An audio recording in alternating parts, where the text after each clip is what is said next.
So, meine sehr geehrten Damen und Herren, ich darf bitten, alle hereinzukommen. Wir fangen an.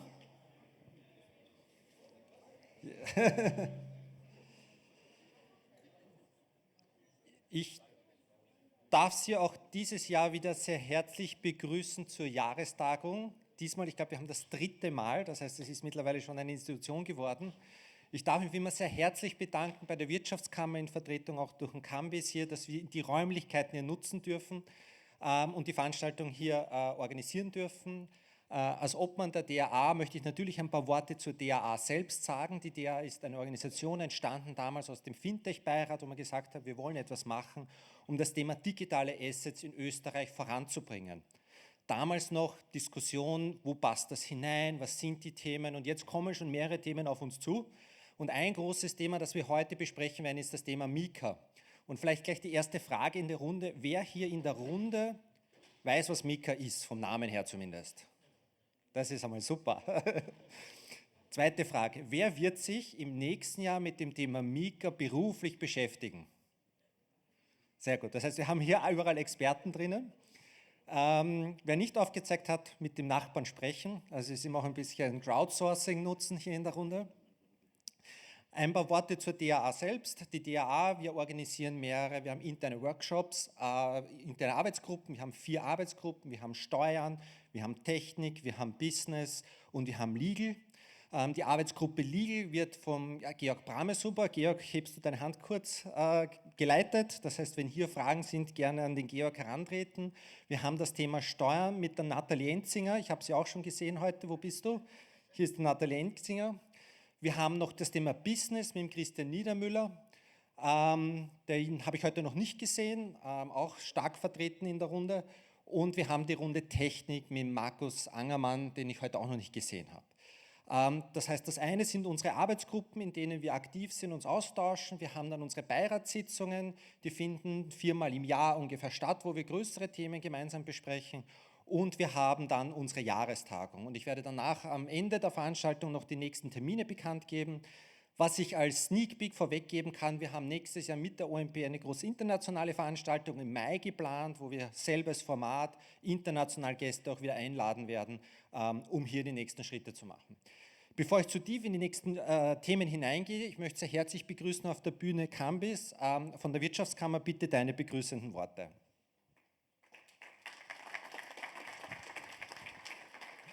Ja, danke vielmals. Ich werde es wieder kurz machen. Ich freue mich wieder, die Jahrestagung bei uns im Hause veranstalten zu dürfen als Gastgeber.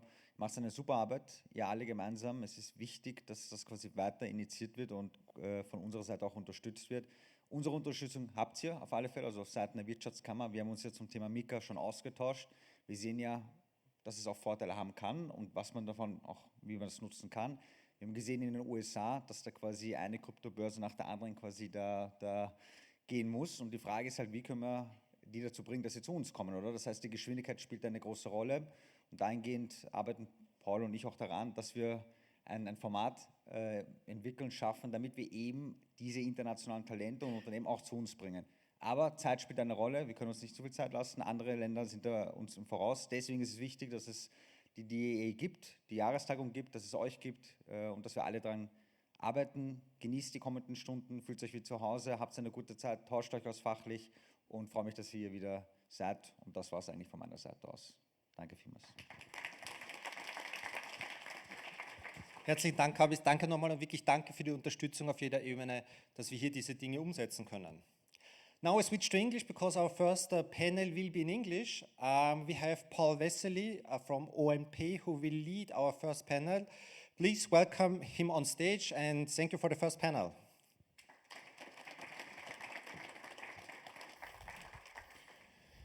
Thank you and a warm welcome from my side as well.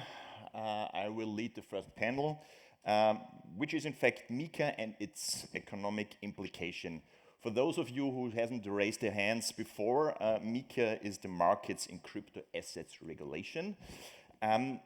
Just like Paul said, my name is as well Paul Wessely. I'm a Senior Innovation Manager at OeNPAY Innovation Hub. What we are doing, in fact, is we foster and really want to improve the payments and payments transactions surroundings and landscape in Austria as well as in Europe. And one point which is quite important for us, we want to do this in parts really aside with our core values, meaning, of course, innovation is quite important for us. Other hand, of course, security.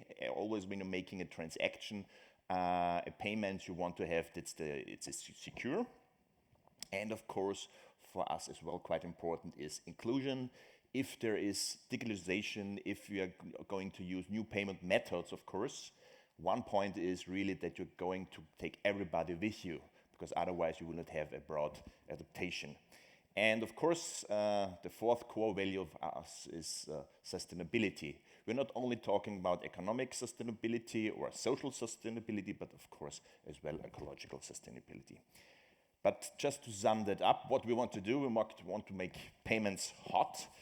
And talk about payments hot, when MiCAR was firstly announced, there were some opinions, some news from the newspapers, and I was just skipping through the different opinions, and just want to give you a quick overview how overall around the globe, in fact, MiCAR was really perceived. The first one was MiCAR could stifle innovation and increase compliance costs for the crypto industry. You can see there was some concern that really the innovation will be hampered because of MiCAR here in Europe. The second one was a little bit more positive. It's is Europe's MiCAR a template for global crypto regulation? MiCAR is the most comprehensive framework of its kind. So quite a compliment. But of course, there was the other spectrum because of this talk that crypto is regulated and maybe in one way as well legitimated. There was one author writing, in fact, stop trying to make crypto happen. So there's still this fundamental opposition against cryptocurrency, blockchain as a whole, in fact. Paradise Lost, how crypto failed to deliver on its promises and what to do about it, as well, quite from a prominent source, in fact, so quite negative. On the other hand, this as well adaptation, let's say, complement what India could learn from Euro's crypto regulation. And in the end, I want to close this, let's say, few of the different opinions around the world with my most favorite quote, MiCAR, the good, the bad, and the ugly of the use crypto rules. And with these words, of course, I want to welcome all my participants in the first panel on the stage. Please, guys, come up. And a big round of applause, please, for my participants. Thank you.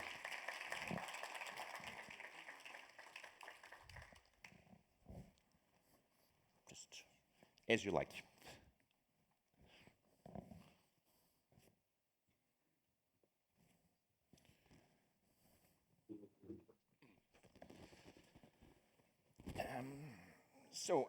First, I really want to start off, in fact, to make a round of introduction, of course. Every participant will introduce themselves a little bit and as well with, let's say, a starting statement where they're coming from, what their opinion is on MiCAR and as a whole. And I want to start with Joachim Schwerin, Principal Economist, the Digital Transformation Unit from the European Commission, who in fact worked and gave input on MiCAR. So we have really somebody from the source here. And my question, and maybe your initial statement as well, why MiCAR? So what in fact was the purpose, the needs, the background you were seeing when you were going to make up this, to really build this regulation? Please. Thank you very much for the invitation to be here, and thank you very much for the introduction. I'm Joachim Schwerin, Principal Economist in the European Commission's Department on the Digital Transformation of Industry in DG GROW. My responsibility is to develop blockchain applications for industry and small and medium-sized enterprises and to help build the token economy in Europe. I've been around regarding blockchain crypto from the very beginning. And that is important also to realize when it comes to MiCAR. Why MiCAR? Regulation always comes last. And of course, you need to have a good rationale if you want to bring a new regulation knowing how the political process goes. You cannot understand MiCAR without understanding the context. In the financial crisis 2007-2008, we learned that our companies in Europe are overly exposed to centralized systems, to the banking sector where 3/4 of capital comes from. There is a lack of alternatives, and we know that the risks that we see in the financial domain, in our opinion, comes from centralized entities, not from decentralized entities. So we tried to work on alternatives. That was alternative finance, crowdfunding. I've been in a number of crowdfunding events here over the last 10, 12 years, so we have been discussing that for a long time also in Austria. And then in 2015, we did a brainstorming on what are actually the future innovation priorities for Europe according to our opinion in all policy fields. I proposed blockchain. I think that blockchain is not only a technology, blockchain is a game changer for society, because for the first time since a very long time, it allows people to come together seamlessly and trustfully across the globe to work on things that they like. Doesn't matter what that is, but it is an enabler for change, not only economic change, but social change. So we have a very, very positive and enabling attitude to blockchain in Europe. In 2017, we had the ICO hype that got a little bit derailed.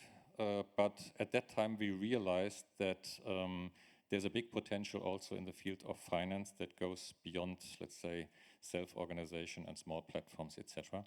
And that was the birth of MiCAR. The birth of MiCAR was not Libra. The birth of MiCAR was 2 years earlier that we decided to work proactively without a mandate of trying to develop a model regulation of how we could positively enable the crypto space to go into securities that are not securities. What we wanted to do is to have a layer of financial instruments that are not financial instruments as we define them in the EU. They're not securities, but it is a very lightly, liberally regulated space below MiFID II.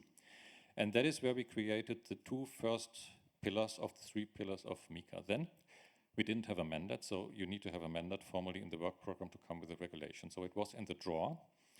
And then came the Libra discussion, and then all the politicians got awake, because what 99% of politicians understand from the crypto space is basically Bitcoin and Libra, and that's it. So they got concerned with Libra. And then we got a mandate to work on a regulation, and we got a very clear mandate in a way from outside the Commission, from the main governance in Europe, and I can speak about that because it's public. We got a letter that basically said that we have to prohibit all of that, prohibit the whole crypto space. And we were looking at that. As said, we had a history of understanding what blockchain and crypto is about, and we said within the first 3 minutes, I would say, of our meeting, we are not doing anything of that. And you see that in the result of MiCAR, nothing is prohibited. But what we have added to the 2 first pillars is that we have added, and there was, as said, a political need for that, a section on stable coins, which we don't call stable coins any longer, that's a different discussion, where we lay out a lot of rules of what you have to fulfill if you want to do business in Europe. And I personally think, as a very liberal person in this domain, that this is good, because at the end of the day, having reserve requirements, having governance requirements, having a set of transparent rules in a way is good. I'm far away from saying that all of that is optimal. I'm far away from saying that all of that needs to stay like this. But it's better to have a set of clear rules to do business than to have no rules. And this is basically the idea that was in that part of MiCAR. But to conclude, MiCAR is about enabling. And the first pillar of MiCAR, this is very important to see.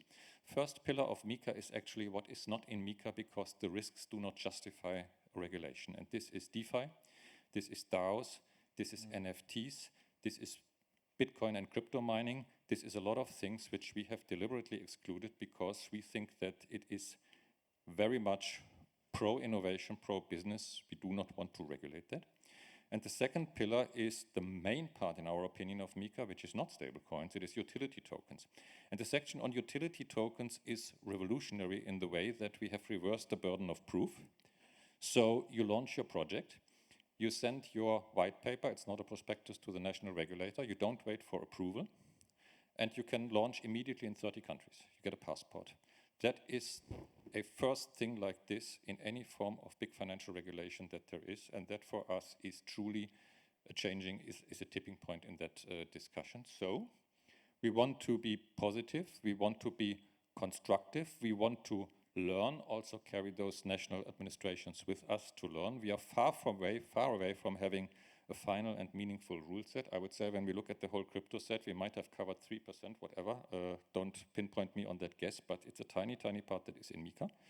the rest is out, but it is a first step to have a learning experience and to engage with businesses to see whether they can work with MiCAR or not, and that's an open question. Thanks a lot for the first initial statement. I think what you just pointed out, of course, that MiCAR is a first step. And MiCAR, of course, is the first regulation building up a regulation framework which is quite important to do business in this area in Europe, and especially for investors, especially for everybody who wants to do business. It's quite good if you're having a regulation. Okay, this is a set, I have to be in these rules, and everybody, of course, has to adhere for these rules. I'm seeing now Philipp Sandner, which is going to participate per video stream. Okay, sorry for that. Hopefully everybody is waking up now. He's a top economist for crypto and, of course, the founder of Frankfurt School of Blockchain Center. And in fact, I'm asking you to give you a little bit more of an in-depth view of MiCAR. Which are the main cornerstones here? Which is the focus of the regulations, practical implications, and in fact, if you're doing business, if you're really working with MiCAR, which are the main factors you really have to look into? Please, Philipp.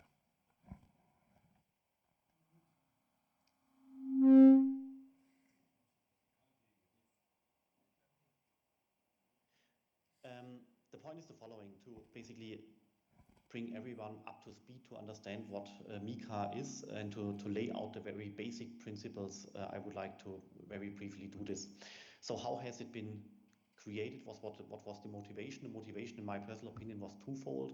There was Facebook's project Libra, which demanded regulation, plus we had the ICO craze with lots of tokens being issued, with lots of issues with regard to customer protection and so on. And these 2 points, in my personal opinion, have been driven the speed to create MiCAR rather sooner than later. And yes, it took a couple of years, but rather from a regulatory perspective, it was quite fast to create this regulation.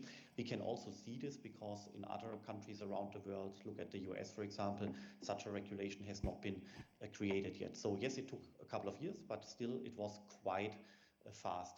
So the MiCAR works in various silos. You have, as Joachim pointed out, the stablecoin silo, you have the utility token silo, you have the catch-all category silo, so to say. That's where Bitcoin, for example, would fall into.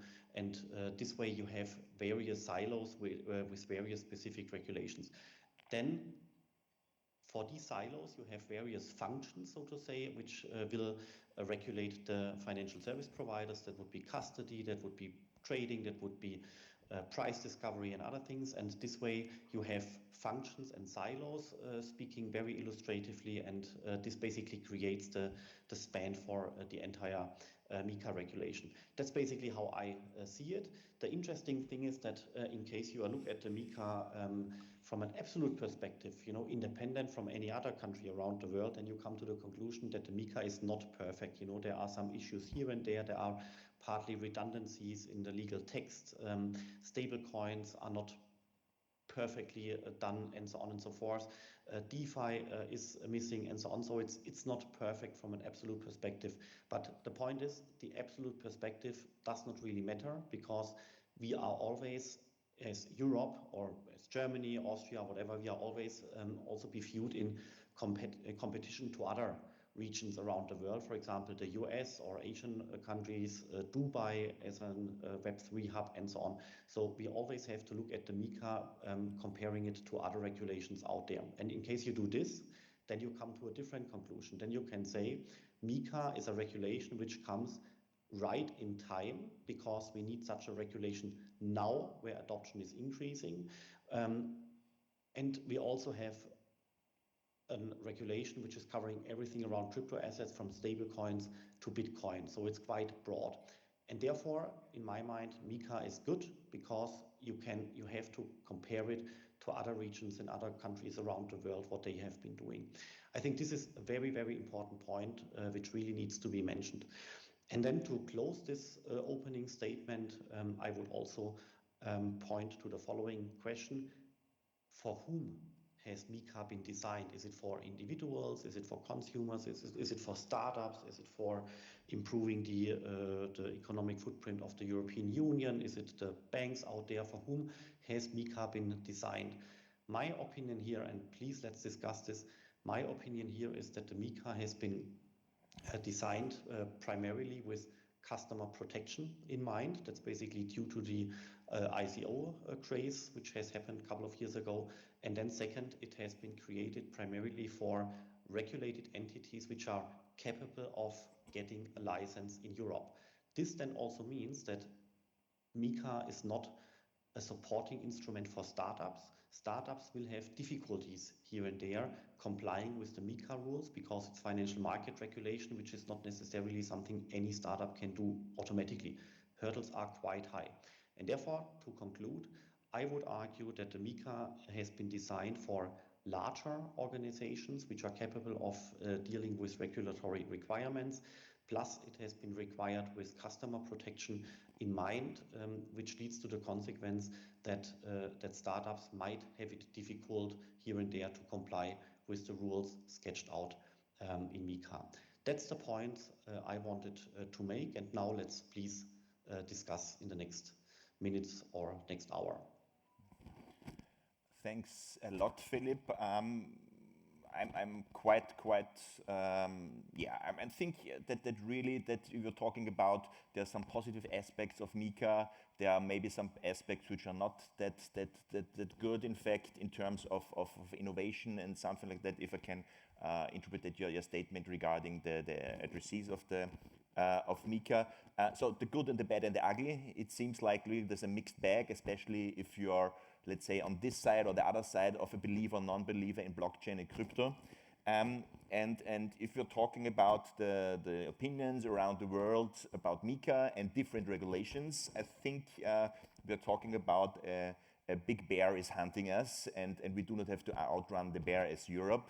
We really have to be just a little bit faster than the rest of the world. And with the statement, of course, I want to ask Sandra Ro, which is in fact the CEO of Global Blockchain Business Council, quite an early advocate for cryptocurrencies, early investor.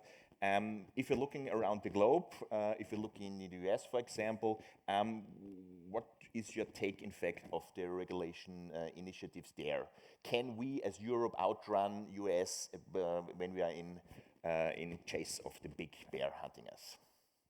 So firstly, I want to thank the organizers, Paul and Holger and everyone else, and I recognize I might probably be the only non-German speaker here, so I appreciate the English for the panel. Firstly, as a Swiss-based nonprofit, we're 7 years old now, and we have looked at the landscape from always a global perspective because this technology does not respect borders, and it will go to places where it wants to go. And we also know, for many of us who've been in this space for a long time, entrepreneurs and, frankly, organizations, whether a legal entity or not, will go to places where it wants to go and needs to go. And what we've had in the last few years is regulatory arbitrage. So let me take this from MiCAR from an international standpoint.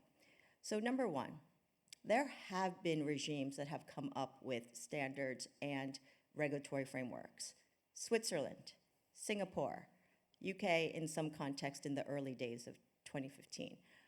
But today what we have, and this is where I call major accomplishment, a block of 500 million people have now made it a priority to put something out, albeit imperfect, and we can debate that all day long, but it is a major accomplishment that it has been done, at least as a major step forward. So with that, I would say normally I don't congratulate legislators, but it is a major feat. So that is a big plus one. Further, from an international standpoint, and I'm going to now approach it from a US standpoint, it is a wake-up call, particularly to the US. I think it was a wake-up call to the UK as well. You've seen all the flurry of activity coming out of the UK all of a sudden. Maybe not all of a sudden, but it's a recent few years. I think they've really sort of doubled down on this. But the leadership, the global leadership is up for grabs on this topic of innovation altogether. It's not just crypto. It's not just about blockchain. It's also about AI and all the other emerging technologies that are out there. And so I think for the first time, we are seeing a tectonic shift in who's going to actually lead this dialogue. So Again, the global competition is real, and I come at it from a business perspective. I will say, definitely at the moment, you put European Union in one category of moving forward and developing with a lot of opportunity, but at the end of the day, it's not just about regulation. It's about, is the money coming here, the investment dollars coming here, or euros in this case, are the actual talent coming here? And I don't mean physically, I mean, are they at least setting up shop in Europe? And I think that's really important. We need those ingredients for success. So I'll leave it at that. Thanks a lot. Of course, here in Austria, as part of the European Union, we're taking your compliments and of course saying thanks to that, because if we in Europe leading innovation with this regulation and setting up the framework that somebody really can make business here because they have the regulatory framework where they're quite sure that the investment will pay off and something like that, that's quite a big step forward for us. Talking about a little bit, going more to the use cases and talking a little bit more about why do we need stable coins, utility tokens, something like that. I'm handing over now to Thomas Dünser, which is of the Director Office, Indirect Director Office for Financial Market Innovation and Digitization of the Government of Liechtenstein. And just ask him after a short introduction as well, this fundamental question. Everybody's talking about the future and we need stablecoins, token utility, and all the panelists, in fact, are saying that we need this regulation now. But for what cases, use cases, do we need stablecoins, and which stablecoins and which token do we use? Okay, good morning also from my side. It's a pleasure to be here this second or third time. I didn't count. So, as you mentioned, I'm the director of the Office for Financial Market Innovation and Digitalization of the Government of Liechtenstein. And in the last 10 years, I've been responsible for fostering the fintech ecosystem in Liechtenstein so that the future of digitalization can also happen in Liechtenstein. And I was also the head of the working group of the Blockchain Act in Liechtenstein, so also responsible for the regulation that happens in Liechtenstein. And also supported, I would say, hundreds of companies, startups, and grown-up companies that want to be innovative in Liechtenstein, and have also seen many use cases that happened and many use cases that did not happen. So maybe just one first reflection on the perspective of the companies I've seen. I mean, a company can. I have often been asked if it's possible, why do we need early regulation? So Liechtenstein was one of the first countries which early regulation installed. And I said, we had a regulation. As soon as you want to start with blockchain, we have financial market regulation. The question was, are you regulated or not? So it's not in a blockchain wasn't created on a green field. The big question was, how do we create the legal certainty that the companies know what they can do and what they cannot do? And what we created with the Blockchain Act, the first step is the legal certainty that it's clear in which kind of category do you fall if you do things like that. So the one important step was the civil law fundament, so that it's clear what is a token and what is the differentiation between financial instruments and utility coins and so on. And this helped a lot to support innovation. So in these years, in 2017, 18, I think it was several hundreds of companies just came to Liechtenstein, and Liechtenstein is a small country, as you maybe know, with a not so well-known financial center, but it's in fact some dozens or hundreds of companies there. So the point is, what happened in Europe, and this started in 2018, 19, also with the discussions on MiCAR. It happened that the regulatory certainty or the legal certainty was not there anymore. So every country had an own view on blockchain. So the harmonized market was not there. Before, nobody cared about the regulation, so it was kind of an open market. But then it was there, and so the many projects it wasn't possible to realize the projects in Europe because this regulatory certainty wasn't there. It's a bit the same situations that we now see in the US. Just a question, what is a security or not? And this is, to my opinion, one of the most important benefits for companies of MiCA, that we now have a harmonized model, how it treats blockchain in Europe, and companies that want to be active in Europe know what they can do and what they cannot do. But of course, we are talking to a certain extent about financial market regulation, and financial market regulation never is innovation friendly. It's small company friendly. It's compared to the normal economy. It's just a huge block of rules that you have to follow. And the result of MiCA, of course, from somebody outside of the financial sector, it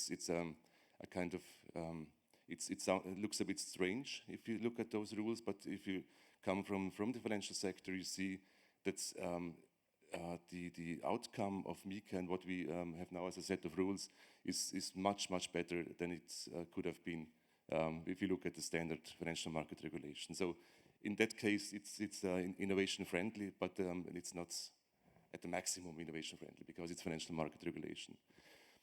And now we come to the point of the second important innovation comes from the stablecoin regulation. And as Joachim mentioned before, the huge achievement of the Commission is that we are allowed to issue stablecoins in Europe.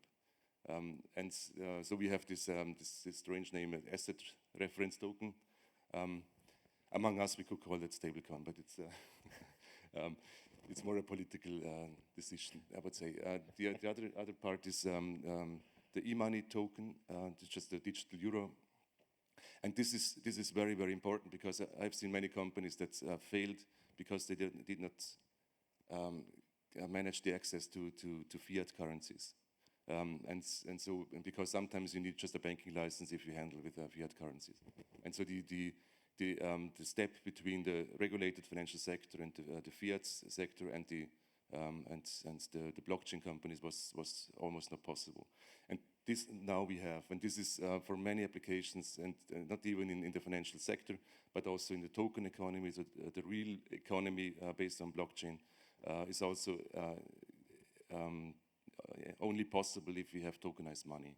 And this is I think groundbreaking that we have that, and I'm looking forward to see all those kind of stablecoin and digital euros issued in the next years, because many industry applications need those kind of money. Thanks a lot. It seems like we have quite a bright future in front of us with a lot of stable coins, asset reference tokens, and the e-money and whatsoever. I want to hand over now to Johannes Duong. He's a treasury expert on the Austrian National Bank, the Österreichische Nationalbank. And as well, after a small introduction, my question is in fact national banks around the world, of course, eyeing the development of stable coins and so forth, and developing, of course, their own central bank digital currencies, the CBDCs. And it's a little bit of a, let's say, a counter model. And the big question is, of course, how important is here trusts in this area? You're coming from the National Bank and you're working on different projects. Maybe you can shed some light of one of these projects as well, which you're currently working on. Thank you. Okay, good morning from my side. So Johannes Duong, my name, from the Austrian National Bank. So I'm more from the practical side regarding this topic. So because I'm working in a security settlement and cash management in the OeNB, and when looking at the moment in the security settlement as in the financial market, there is a fragmented landscape. So each bank had its own treasury systems. So we use SWIFT, we need reconciliation. That means for corporate actions, and also on all these post-trading processes, there were a lot of effort for us. So now the DLT blockchain came up in the recent years, and we monitored that more and more financial instruments are tokenized on the blockchain. So, and this technology could address this fragmentation, because every participant, they can gain access to the same data. And the difference in comparison to SWIFT is, in SWIFT you transfer information. You just send a payment or security settlement instruction, and the bank or the CSD, the Central Security Depository, it will then in their institution changing the storage. So in comparison to the blockchain, you instruct the value. That means if you make a transaction like the tokenized security, that it's real time because the value is transferred. You know, in the SWIFT side, you just you just send an instruction to do something. So it usually takes T+2 for the value date. The trade date, today we make the business, and the settlement usually takes place in 2 days because of this post-trading efforts. So that's why usually T+2. And now, and from our side, we are coming from the practical side. So that's why we say we need a practical access to this technology. So that's why we set up with some stakeholders the project Delphi, in which we simulating tokenized assets, also securities, and in the recent months we also testing NFTs for in context of collaterals and so on. And in this research or proof of concept, we can learn a lot about this technology. Is it really a game changer, or is it only a hype? So we try to address all these questions with our own experience. And that's why we set this up. And the point is why stablecoin, we discuss about this. We have the security settlement, we tokenize the security, but for the settlement, you need the cash leg, means the payment leg, you need to finance it. So that's why the topic central bank digital currency on blockchain came up. I must say there are two types of CBDC. The retail CBDC is more for the consumer, for the mass transaction, and the wholesale side, in which I'm focused on, is more on financial transactions for security settlement and all kinds of financial instruments. And the wholesale CBDC is existing at the moment in the Eurozone. It's called the target system. It's the European cross-settlement system. But what we are discussing in this context, wholesale CBDC, is one point is the blockchain technology behind it, with the ECB looking at it. Is it necessary? Do we really need it? And so on. And one of the core use cases is, of course, the security settlement, because this is the financial market. And we can see it, or I personally see the history, because before the wholesale CBDC, the system came, we used commercial bank money for settlement. Now we have the wholesale CBDC, and I think that the history is repeating that now there are the private initiatives, asset reference token or e-money token, and the CBDC are in progress in around the world. So I think it's the repeat of the history, beginning with the private initiatives, and then the central banks worldwide, they came up with the CBDC and monitoring and learning at the moment. So we are, in our side, in the treasury side, we are in a learning stage, but important is the practical side, not only the theory, so just the doing is important. Thanks a lot for this starting statement, especially mentioning, of course, the development, the history behind the CBDCs and the settlement and something like that. Talking about the history, I want to take a look more in the future, especially now we have MiCAR. We heard a lot of rumors and a lot of possible applications flying around for stable coins, utility token, and so on. Meaning, of course, there will be a lot of competition out there in terms of the payments landscape and the landscape of how you're using money, stable coins as a whole. And my question, in fact, is looking 5 years or something like that into the future, how will the overall landscape will look like? We have stable coins, we have CBDCs, the euro is coming, other digital payment methods as well. Will there be a defragmentation of the market here? Will there be a concentration because just one or two will survive? The winner takes it all? Is there a competition between the different possibilities how to pay, how to make transactions, or let's say is it more complementary? Meaning, of course, that okay, for this use case you will take this stable coin, for the other one, and maybe you have in the pockets 10, 15 or different stable coins, euros and whatsoever. And I just want to kick the discussion a little bit off, and because Philipp is waiting there on the video stream for the first, let's say, discussion points, I will give you the word. Philipp, please. Yeah, that's also I've pointed out the stable coins already. What are in my mind the key benefits to really nail it down? Why should we have stable coins? First of all, cross-border payments make very much sense. You can transfer US dollar right now on the entire planet, point to point, within a couple of seconds. So from here to Argentina in a couple of seconds, point to point on the planet. No other technology can deliver this. That's very fascinating. And the second point why stable coins make very much sense is that they can be used in seamless processes. For example, when you are purchasing something, then you are giving away euro and you're getting something, for example, a share or a stock or something else. And typically right now, how financial infrastructure has been built, you have to have a clearinghouse who is settling the trade or who is facilitating the trade. And with blockchain basis, you would have one blockchain system, you would have the asset on top of the blockchain system, and you would have the euro stable coin on top of it, and then trading between asset and the euro could take place without a clearinghouse. That would make it faster, more efficient, that would make it more seamless, and would basically create an entire new domain of how money transfers could be integrated into processes. I think this is very fascinating because the smart contracts would take over the functions of clearinghouses. I think this is a very, very, very important point. So these are the two reasons why stablecoins, in my mind, make very much sense. Cross-border payments and seamless processes, which are illustrated by clearinghouses, which could be removed or replaced by smart contracts. That's basically the rationale. But the point is, right now, we see a couple of stablecoin projects arising because the interest rates are quite high. So people find that it could be a viable business model to operate a stablecoin.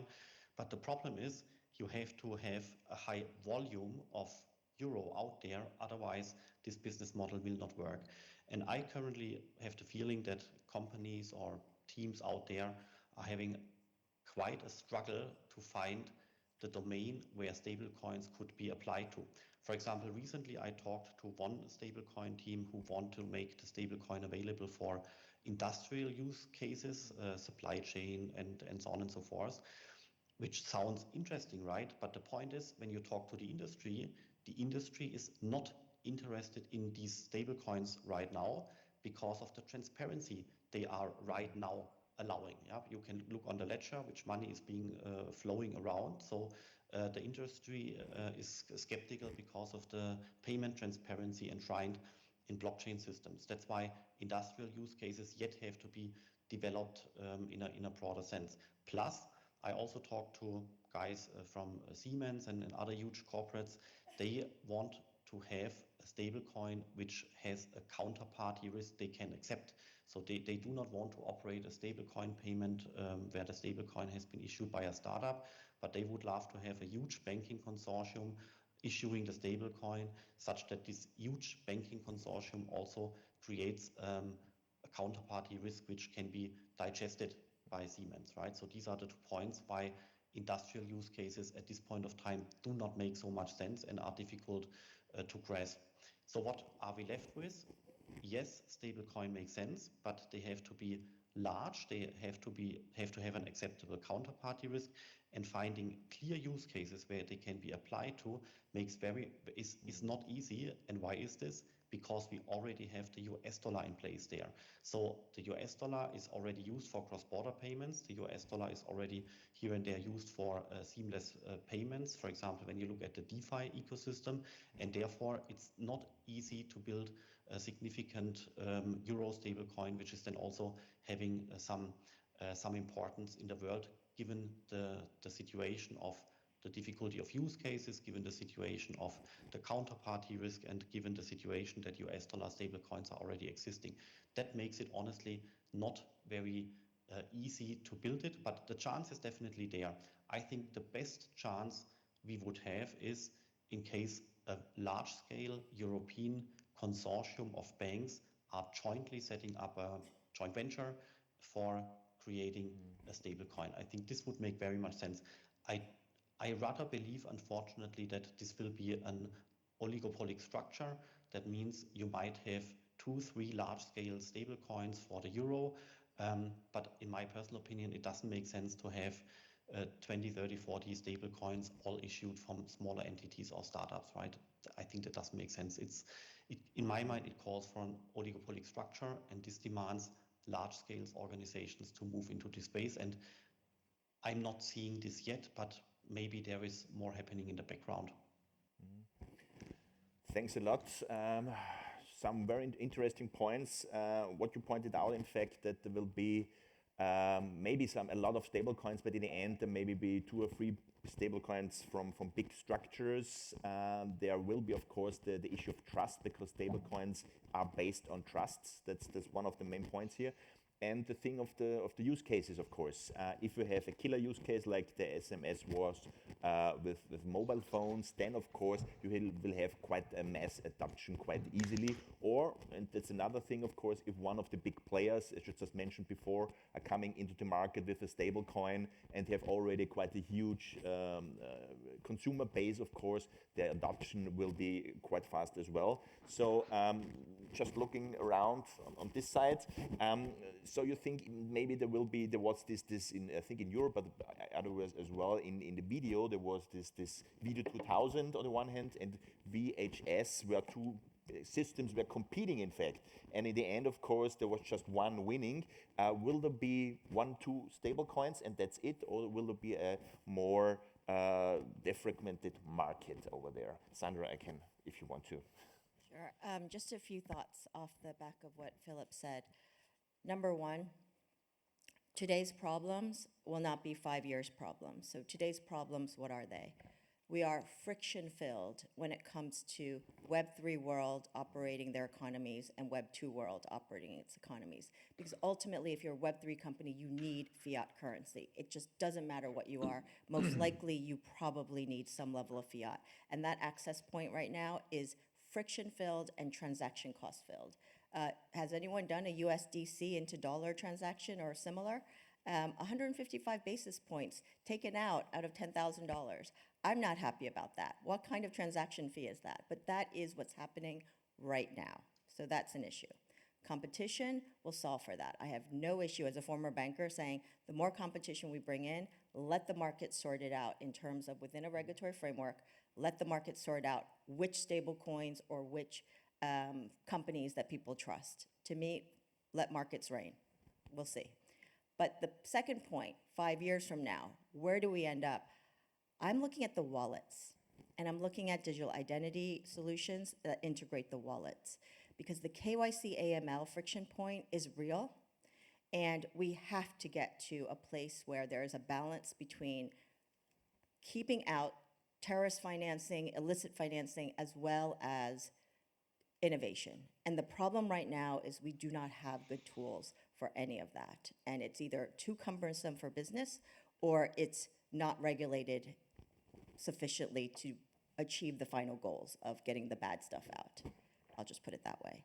So what are the wallets going to do in the future? I would look at what's going on right now with a few key wallets. What Revolut's doing, what Wise is doing, what PayPal is doing. You have a world where you now already have multi-currency, fiat currency, with a savings account, with crypto. And by the way, we're not too far away from, and stablecoin that they just announced a few weeks ago, a month ago, out of the US. But ultimately, what we're going to see is a multi-value data world, meaning your data transfer, if you see value in that, it doesn't matter whether it's actually crypto or an e-voucher or a loyalty point or fiat currency. That will move around. The question now is, which jurisdictions are going to allow which things to move around, and how frictionless is that going to be? And to me, the digital wallet space is where there's going to be the most I think, should be the most focus, because if one company or one entity or consortia dominates that, they will have power beyond anything we've seen, at least in my opinion, related to data and the transaction power. Thanks a lot. I will really pick up this multi-value data wallet and multi-data world we are living in today already, maybe, and in 2, 3, 4, 5 years times, of course. Looking on this side of my panel, what are your takeaways, in fact, how we are developing? We're talking about frictionless payments, transfers of values, transfer of data, of course, of personal data. You have in your wallet lots of stuff in there, stablecoins, euros, CBDC from around the world. So what's your take, what the future will look like? You took the microphone. I just want to be polite. Okay, maybe just some thoughts from my perspective, and just being an innovation guy from my education and my whole profession. We have to consider that we now are in a very beginning of a innovation cycle. So if you compare that to the invention of a car, we are, I would say, in the 1900s. Years and not in 2000 years. So, I mean, in terms of the digital currencies, we need to create systems where innovation is possible. And so many applications, as we have heard before, are in the developments, and most of the applications that will be there in 100 years, we don't even are able to imagine in the moment. So, and if I look to the central bank, I'm a bit, yeah, it's a huge task if you say a central bank needs to establish a CBDC, just from innovation point, because they have to select technology. They have to, if somebody wants to use the CBDC for high-speed trading or high-frequency trading, they need to find a solution that is possible for that. If somebody wants to pay shoes with the CBDC, they need to find a solution that is proper, good for that. If it's need, so there is many technological questions that need to be answered, and so I believe that in the only chance we have to create this innovation environment is that we have allow a fragmentized system in the next decades, so that innovation can happen, so that every blockchain can or a new blockchain layer ones can be developed with new properties which might be better for such applications, or that new forms of stablecoins can be developed which are better for certain applications. So, and this would be the fundamentals, just the ground for innovation. If we decide for big organizations creating solutions, and this is I'm not really in the same opinion like Philipp mentioned before. It's I think big organizations are not able to be innovative. So if you and even a consortium with banks would, to my opinion, not be able to create a solution that is a good fundament for innovation in that sector. Just I'm very open, so please, I'm sorry for that. But it's just because it's about our future.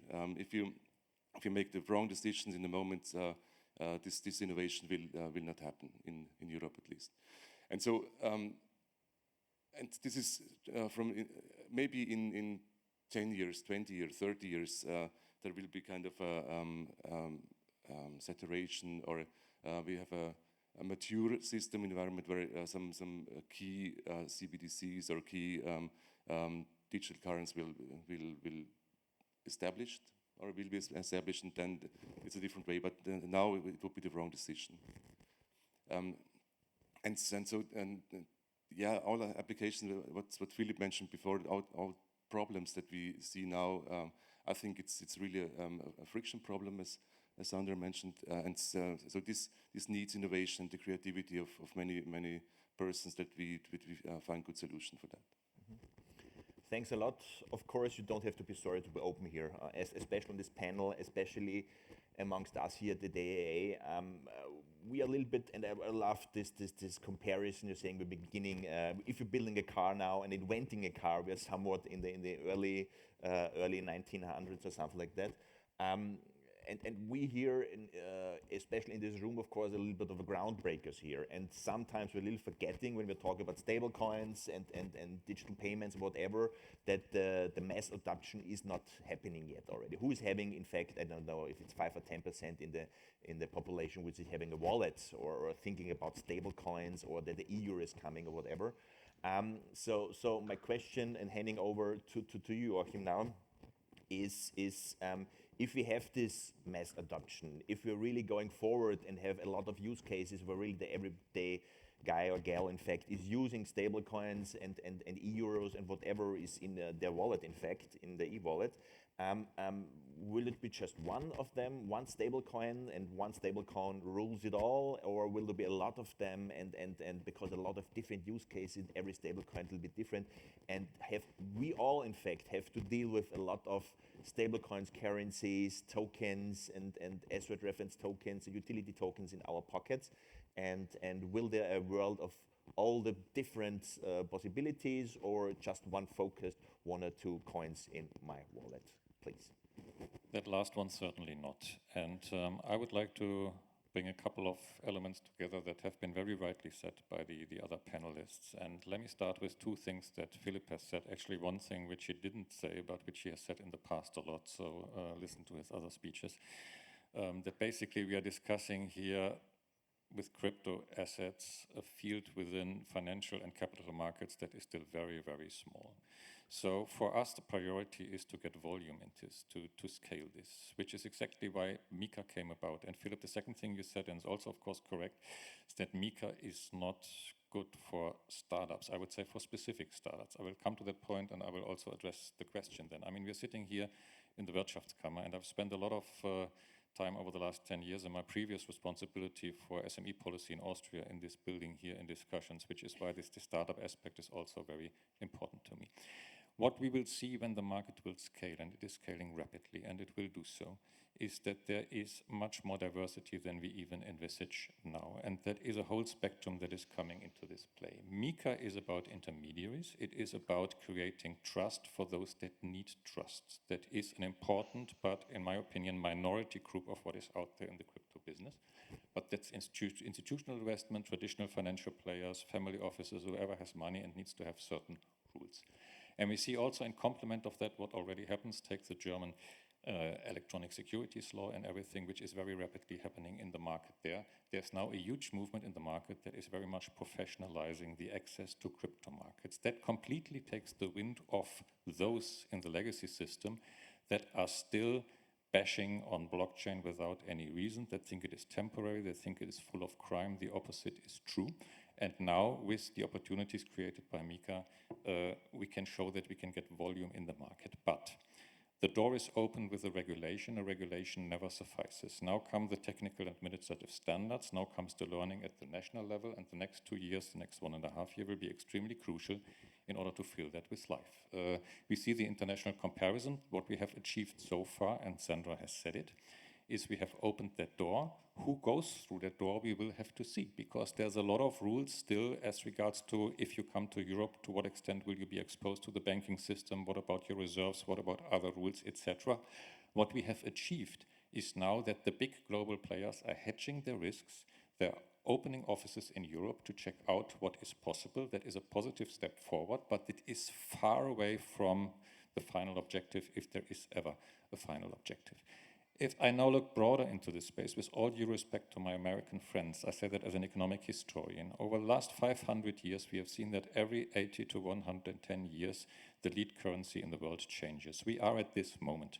The role of the US dollar as a reserve currency has declined from nearly 80% to about 60% right now within recent years.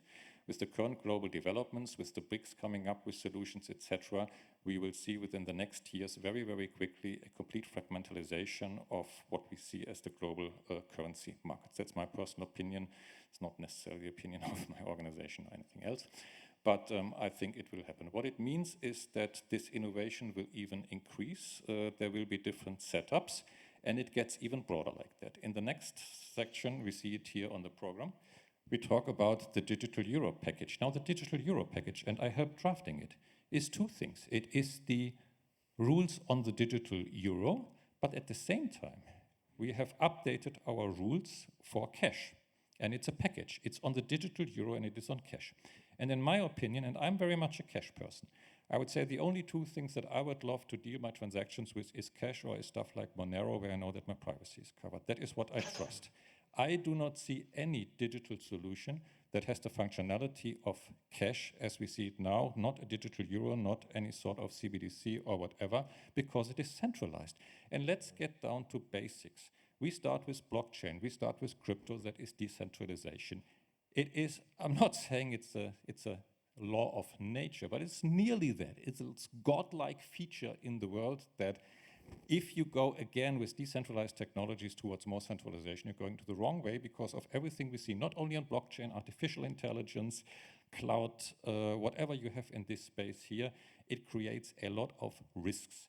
And therefore, what we will see in the future is that, first of all, it's our official policy in the European Union. Cash will remain. We will strengthen the availability of cash. We will go into alternative solutions. We set the framework for those institutional players that want to go into MiCAR, but at the same time, we said that the default option under MiCAR is not the stable coins, it's the utility tokens. When you talk to Web3 players, when you talk to Polkadot, when you talk to many that are now within the last months very much developing this space, they consider themselves as utility tokens. Utility tokens have a financial function, but it's not primarily a financial function. And this is, in my opinion, where financial regulation stops.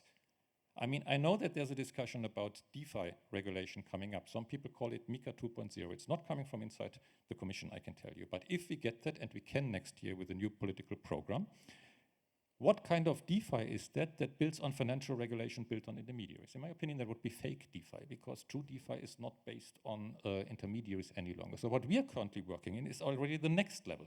That's the Web3 level, that's the DAO level, that is collective responsibility where you do not have a single person responsible, you do not have an intermediary responsible. What does that mean in terms of civil law?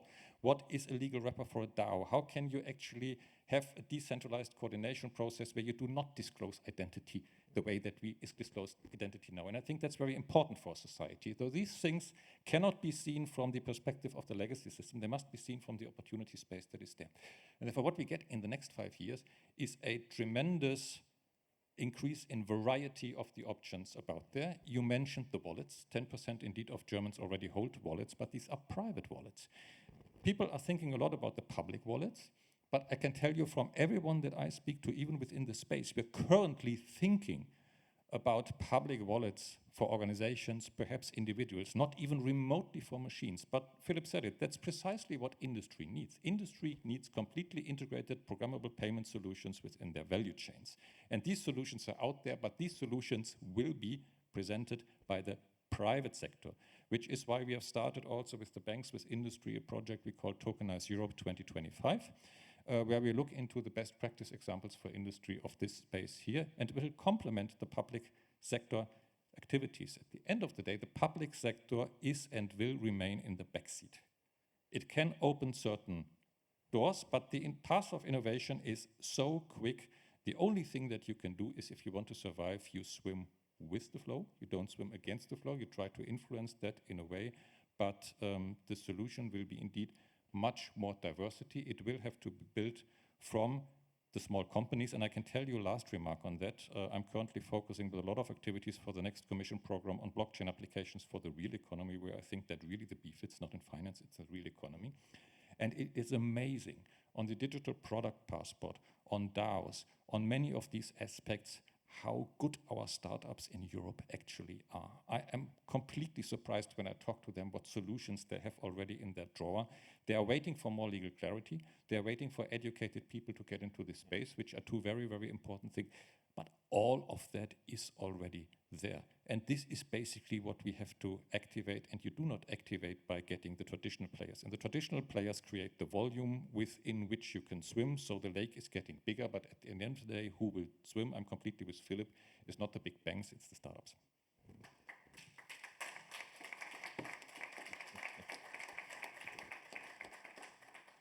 Thanks a lot, and you can hear it from the audience. There was a lot of stuff in there.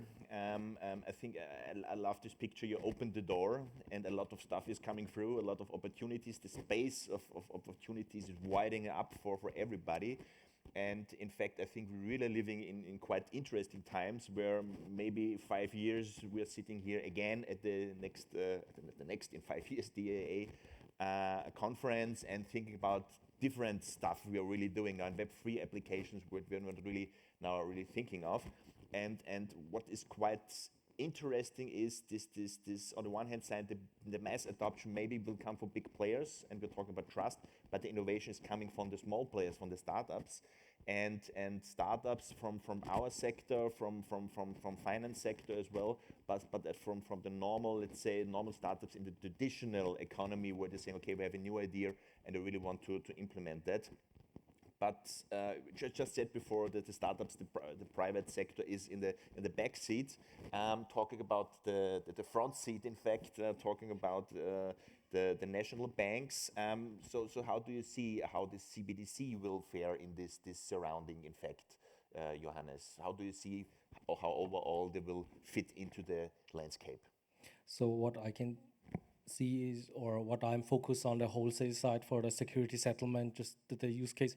Of course, we in our projects, we can gain efficiency in comparison to the legacy system now with intermediaries, and so it's faster.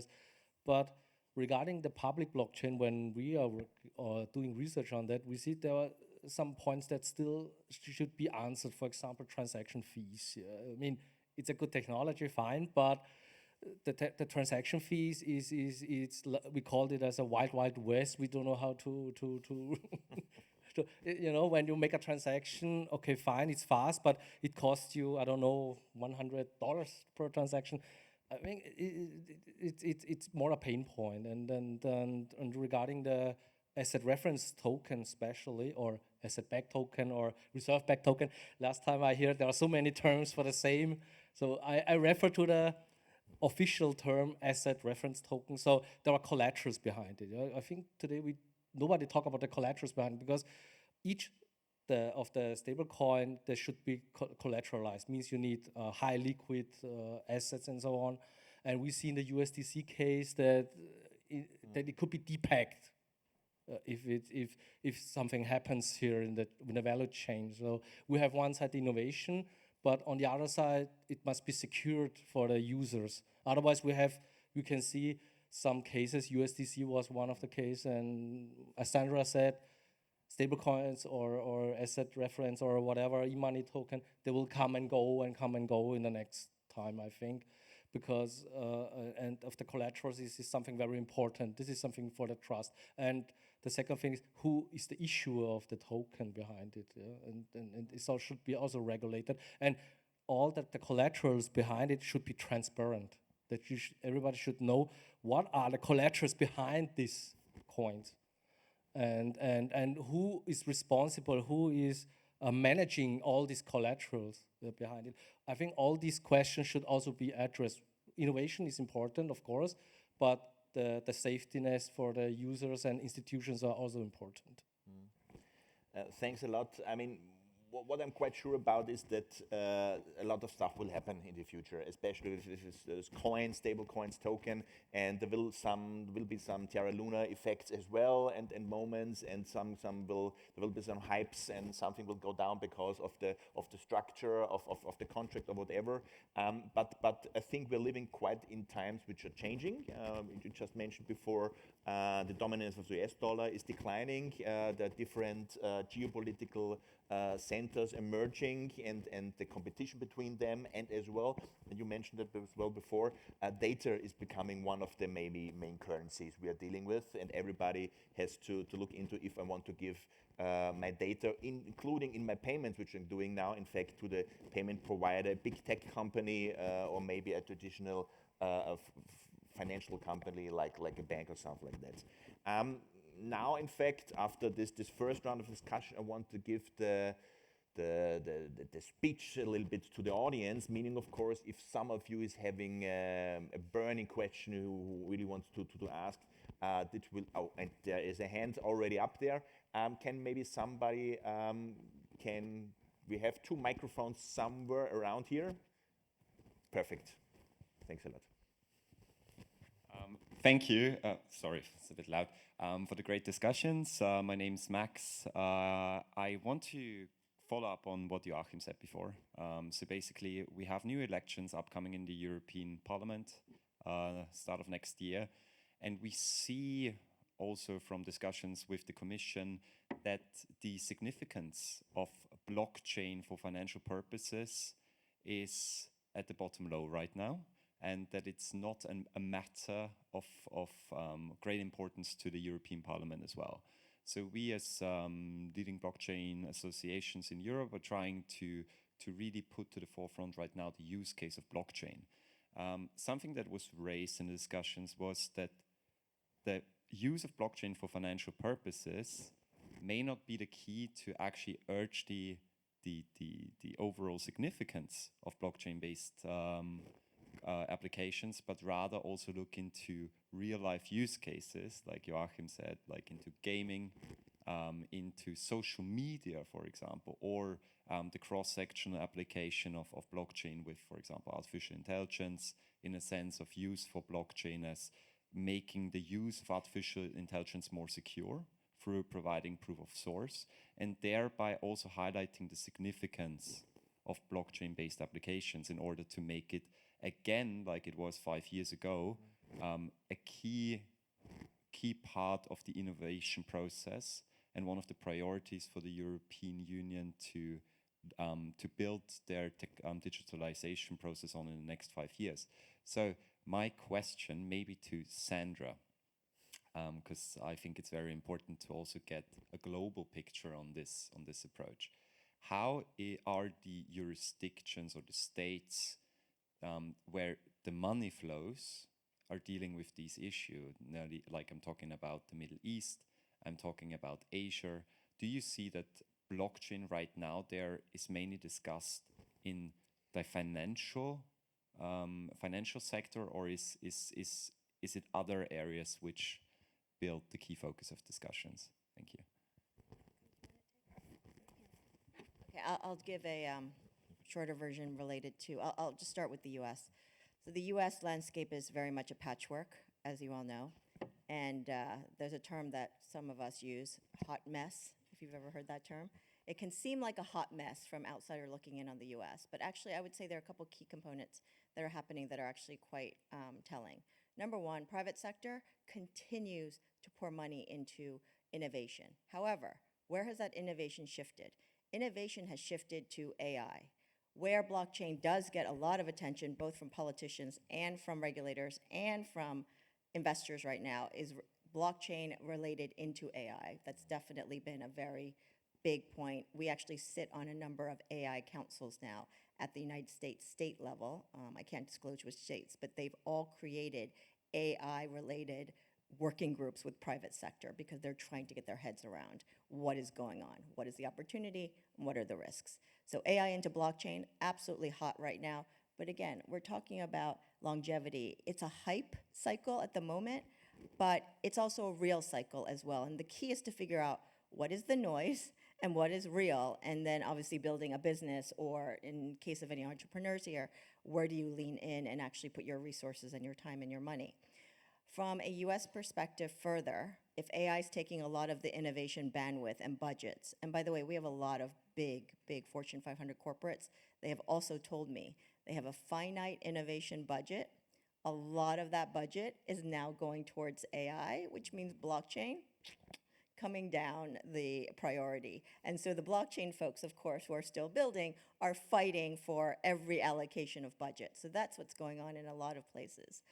I think where we're seeing some real interesting traction, this is where we have to work with academia, we have to work with those who understand the technology. Blockchain's role in securing, as Max mentioned, and playing a very strong role in the infrastructure of how AI is viewed is actually going to be very important. It is not just about blockchain people now trying to go into AI. I know I've heard that argument too, and take a piece of the AI pie. It's actually not that at all. It's about the fundamental attributes of blockchain technology, and coming with that, the tokenization and digital assets component, but really at the bedrock of just the ledger system, the ability to verify things with a consensus in a transparent way. that is now needed more than ever in a world of AI. So I'm right there with you that there's definitely noise. You have to fight and try to get attention now more than ever. But I think if you can make that connection between the benefits of blockchain technology into AI, that is where the sweet spot is at the moment. I think around the world, actually. Thanks a lot. I will just hand over to I think to Joachim, because Max, you were mentioning it in your question, of course. What's your opinion? I certainly agree on the AI point, being relatively relaxed about that. What I see with AI, the funding situation is exactly the same in Europe. I've seen it for so many years. Basically, you can have two buckets. One is full of the finest fruit. You write blockchain on it, and the funding bodies will say, ooh. Then you take the other bucket and you put the garbage from yesterday and you write AI on it, you get it financed immediately. I mean, this is the situation we have to face. Blockchain is the integral part. I mean, for blockchain, with the limitations of what you actually put on a ledger, you have to make sure that it makes sense what you put on the ledger, because it is costly, because it is transparent, because it's there all over. It's the complete opposite business of model of what you have in an AI, where you grab other people's data and then do something with that which is not transparent and then sell it somehow. I mean, so I'm quite relaxed about how that will work. As regards the priorities on blockchain in Europe, sure, you mentioned that, Max, but this is certainly also because our work program is coming to an end. We have finalized our work in this term on blockchain, which is why the resources are going elsewhere. I'm sure that we will have a focus, especially for the real economy, and we're working very, very hard on that to prepare that with everyone in the space, including from the US, from other parts of the world, to get that on the agenda. I had a discussion 2 days ago with the Belgian Secretary of State. Belgians will take over the Council presidency in January, that are making blockchain for the first time as one of their priorities for their Council presidency, with a lot of projects coming up in this space here. That's a very good development to have that. We are building blockchain in the real economy. I mean, what most people don't know is that we have been working for 5 years on an open source blockchain infrastructure to detect fake products. We have immense losses in our society from imports of fake products, and we are developing a sort of digital product passport thing, building on digital twins and information exchange based on NFTs on an open source blockchain infrastructure. This is beyond proof of concept. This is being implemented already in a couple of countries. In 2 years, we have that in every sort of value chain where we bring the industrial solutions together. We are already building very, very heavily blockchain on the real economy. And there are other examples from other policy fields like that.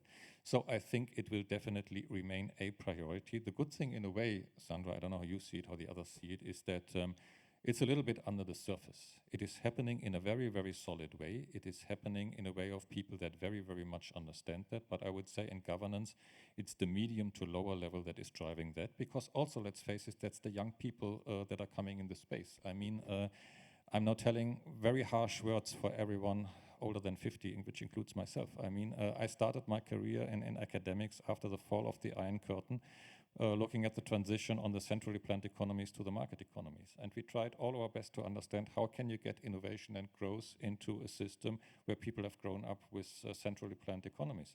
And we've tried for years what we could, and the simple answer is that old people die. And the thing is that what we have here, no, that's the answer to that, which makes me so completely relaxed. I mean, we have 4 billion gamers globally. That's the hotspot of innovation. When we talk about interoperability, I mean, people that use their avatar with certain accessories in one game, that want to have it in another game, that want to have it as part of their personality, that want to use tokens in order to facilitate services that are applicable there. There are at this moment billions of people in this space that are developing that. And these people grow up naturally. I mean, talk to an 18-year-old. I have one in my home. Talk to these people and see how much more they already understand from this space. This will grow naturally. What we are discussing here is 2 things. We are discussing here from the public side, hopefully, and this is why we invest in that. We are a public service. Let's not forget that. This is taxpayers' money. Same with the central banks. If a public service invests in something with resources, with money, with political statement, it needs to have benefits to the ordinary citizens. It needs to have benefits to the small enterprises. When, of course, you come up with something that they see NFTs for the first time and see these Bored Ape stuff thing, I mean, what kind of message is this giving? No one is opposed to that people get stinkingly rich by selling garbage. But at the end of the day, this is not something where you can expect the public sector to endorse that. The public sector endorses things because it really brings benefits.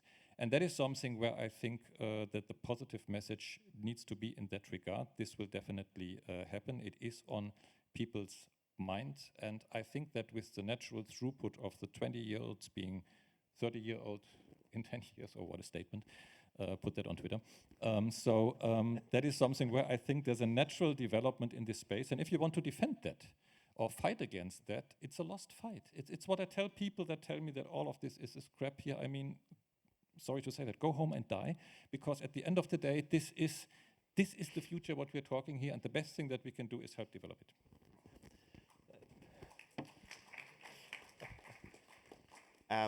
Thanks a lot, and I really want to put on Twitter this fact of today: old people will die. But you're totally right. In fact, we're having a development like all the old gamers and have played as well with the C64 in my beginnings and stuff like that. You're coming going to the business, in the work life and stuff like that. You're still gaming, but there's a lot of innovation there, and as well as we are here at the DAAA, I mean, we are not we are the coolest guys, that's for sure, but we are not the newest guys. Now there are guys from the AI front are coming up, but the thing really is all this stuff, there's a lot of stuff going on behind the curtains, under the surface. Blockchain is built there, there's some small applications and stuff like that.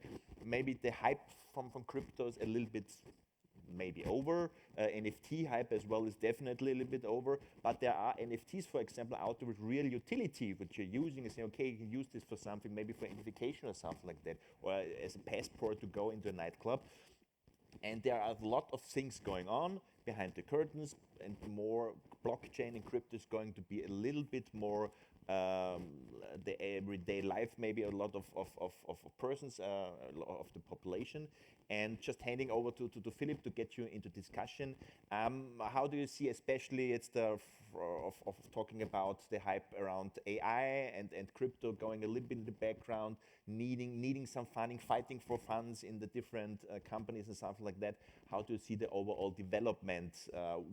We are getting to be more mature here at the crypto phase. We are going to be the old guys on the block now. Please, Philipp.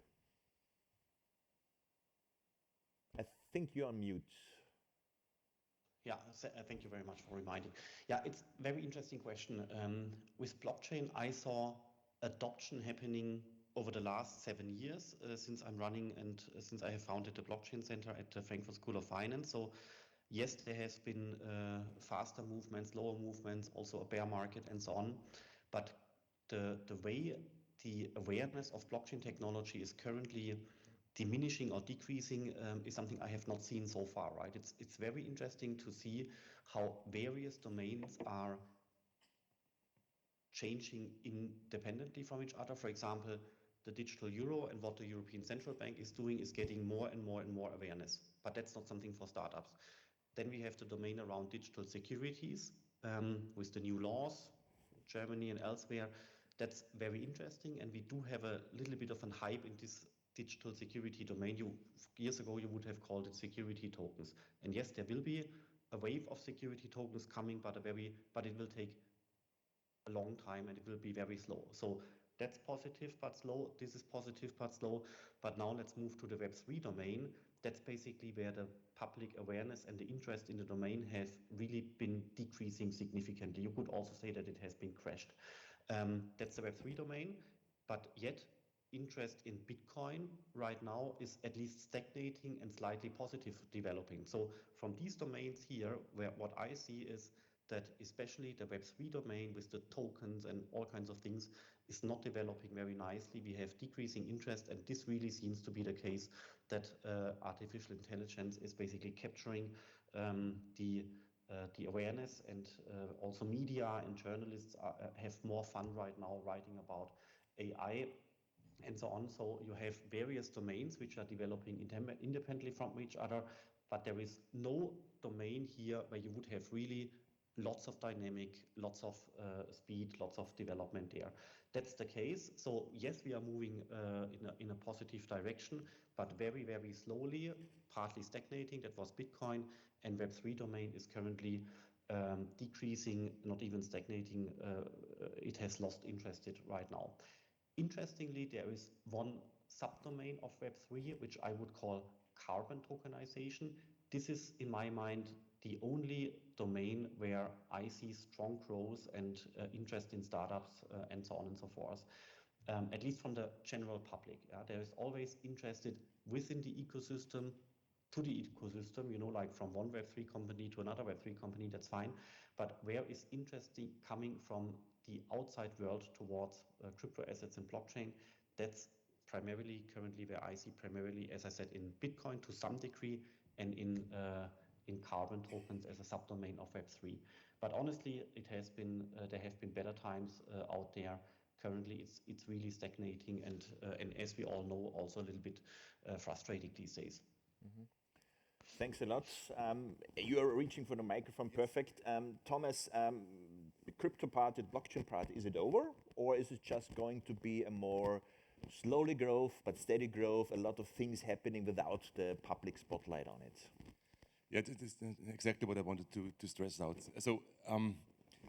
The interesting point is that if you look at where innovation happened in the last years, is everywhere where there was no regulation hindering innovation. So the Bored Ape example was the only domain where the application of NFTs was possible without any legal implications. So there. And this is sometimes it looks a bit strange from the outside, but it's also every kind of utility coins, or the coins that we have seen that where innovation happened, or DEX or DAOs are happening in a field where there's no legal problems, so they just can do it. And if you look at all other applications that could be interesting, and Philipp mentioned quite a lot of them. So we need to, first of all, create an environment where this innovation can happen. And there are many legal questions to be clarified that something can happen. So if I want to tokenize a piece of art or a car, we need the legal fundament for that it's possible. So nobody would buy a token of a car if there is no legal fundaments. So you need kind of a civil law fundament for that. And so we have a lot of applications, even if one country, and Liechtenstein has such a fundament, but if one country has it, the other country has not. So international trade is not possible if there is no legal clarity. And so we see, if we look at all kind of business cases, there are hundreds of problems we need to solve until those business cases can happen.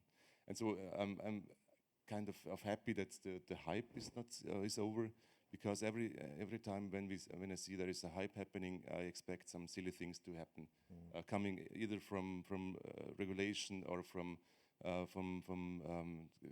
strange actors saying I'm doing artificial intelligence, and it's kind of fraud. So we see that's the sign that the hype is gone, and blockchain is good, and then we can do the real work. And it will take really probably decades that all kind of use cases are possible in a good way and in a sound manner. Thanks a lot. So the hype is gone, but blockchain is still here. Johannes, I'm just looking at the time. I think you have the final statement. Of course, you're from the National Bank, so you can make a final statement here. Yeah. So how do you perceive development of blockchain in the overall sector, but as well, of course, from your point as a regulatory body? So I can say from the treasury point, of course. From doing side, so we can see more and more as digital assets come up and tokenized come up, and also other financial institutions are working a lot on it. I was in Munich last week with a State Street event. They have their own team working on digital custodian business, researching that and so on. And they said they are in the beginning of this, but they can see a potential behind it. So what we can see is more and more institutions doing a lot of it. And also for us as the treasury team, so we have created a sandbox. We try to test a lot, to learn a lot about it.